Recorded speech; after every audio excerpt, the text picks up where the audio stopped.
వీడికి ఒక్క ఇల్లు లేదు, పాడు లేదు. ఎక్కడికన్నా వచ్చినప్పుడు ఎవరికో ఒకరికి ఫోన్ చేస్తాడు, నేను అక్కడికి వస్తున్నా, ఒక 2 రోజులు ఏమన్నా అకామిడేషన్ ఇప్పించగలుగుతావా అంటాడు. ఈరోజు స్వామీజీ అని ఏదో పెద్ద పుడింగి గాడని చెప్పి రాడ్ గాడని తెలవక వాళ్ళు ఏం చేస్తారంటే వచ్చిండు గొప్ప స్వామీజీ అని చెప్పి ఆడ అడిగిన అకామిడేషన్ ఇస్తున్నాడు, ఆడ అడిగిన డబ్బులు ఇస్తున్నాడు. సన్యాసికి అందుకే డబ్బులు. భిక్షాటన దేనికి చేస్తాడు సన్యాసి? డబ్బులు అడక్క మింగడానికి కాదు.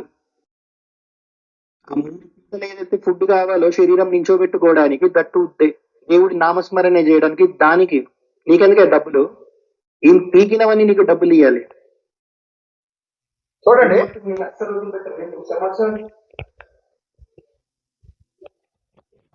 ఆలోచించండి మిత్రులారా. వాస్తవానికి ఇతను చెప్తున్న దాన్ని బట్టి సన్యాసికి డబ్బులు అవసరం లేదు.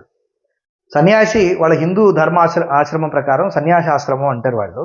దాని ప్రకారం పెళ్లి చేసుకునేవాడు కష్టపడకుండా అడుగు తిని బతకాలి, అడుక్కోవాలి, వాళ్ళ ధర్మం అది.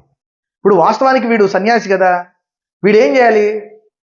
ఏదైనా ఒక ఈవెంట్ ఉందని పిలిస్తే వీడంట వాళ్ళ మీద పడి నాకు అకామిడేషన్ కావాలని అడుగుతాడట, బతలాడుకుంటాడట.